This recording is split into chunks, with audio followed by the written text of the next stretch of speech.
Երևանի ջիմերի ռիվյուներ, մասի 7-րդ։ Այսօր ռիվյու ենք անում Neo Gym-ը, որը գտնվում է Հակոբ Հակոբյան փողոցում։ Ջիմը բավականին մեծ է ու շատ ազատ տարածք ունի, ինչը շատ հաճելի է։ Ամեն ինչը մաքուր է եւ լավ սարքած, այդ թվում հանդերձրանը։ Նաեւ սաունա կա, որը շատ ջիմերում չկա։ Ջրի ֆոնտանչիկ ցավոք չկա։ Եկեք սարքավորումներից խոսանք, ուստեղ կան համ պլյուսներ, համ մինուսներ։ Ոտի սարքավորումներից սկսենք։ Պարկած ու նստած leg curl-եր, երկուսն էլ բավականաչափ ծանր, եթե մի ոտով անես։ Ադուկցիաներ, որոնք բավականին ծանր են, եւ աբդուկցիաներ, որը ծանր է, բայց մի քիչ այդքան էլ հարմար չի, որովհետեւ սղում ես։ Pin loaded leg extension, որը բավականաչափ ծանր չի նույնիսկ մի ոտով։ Կա նաեւ plate loaded տարբերակը, բայց այդքան էլ լավը չի, որովհետեւ նստարանը հնարավոր չի շարժել կամ ոտի մասի երկարությունը փոփոխել, ու գումարած դրան ամենադժվարն է ավելի կծկված դիրքում, ինչի պատճառով շատ մետաբոլիտներ են հավաքվում մկանում վարժությունը անելուց, ու այս վարվելու զգացողությունը խանգարելու է։ Hip thrust-ի սարքավորումներ, 45 աստիճանի hyperextension-ներ, տարբեր squat-ի սարքավորումներ, leg press եւ այլն։ Երկված squat rack, ինչը ինձ թվում է մի քիչ է, բայց ինչևէ։ Երկված Smith machine, որոնք երկուսն էլ թեք են։ Ցանկալի կլիներ մի հատ ուղիղ լիներ։ Այսինքն ոտի սարքավորումներից տեղ մենակ չկա GHD,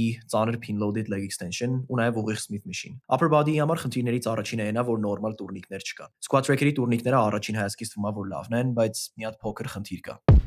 Իսկ այս տուրնիկները ռեզինով բռնակներով շատ անհարմար են։ Կա preacher station, բազմաթիվ գանտելներ, cable-ներ, assisted pull-up ու dip station, plate loaded chest press, սակայն կա նաև pin loaded վարիացիա, plate loaded pull down-ներ, շատ անհարմար pin loaded shoulder press, բայց նաև հարմար plate loaded վարիացիան էլ կա, chest supported row, որը շատ թեթև է ու անհարմար, sense plate loaded row էլ կա, բայց այս սարքավորումը բավականին անհարմար է իմ կարծիքով։ Կնախընտրեի T-bar տեսնել։ Pin loaded pec deck-եր, որոնք սակայն շատ թեթև են, բայց կա նաև plate loaded վարիացիա։ Ու նաև կա crunch machine, որը շատ վատն է, որովհետև ծալվում է մենակ կոնքերդ։ Այսինքն այս ավելի շատ hip flexor-ների վարժությունը։ Upper body-ի սարքավորումներից ինձ թվում է մենակ չկա նորմալ տուրնիկ, որտեղ muscle up կարաս անես, չկա lateral raiser-ի սարքավորում արմունկներով, որը կուզենայի տեսնել, նորմալ cruncher-ի սարքավորում ու T-bar։ Կարդիոյի սարքավորումներից ինձ թվում է ամեն ինչ էլ կա։ Ընդհանուր վատ չի։ Ես 10-ից 7.5 կգնահատեի։ Ընդհանուր ինձ ջիմը դուր եկավ ու ես որոշ բացակայող սարքավորումներից ու ջրի ֆանտանից բացի ստեղ ուրիշ խնդիրներ չտեսա։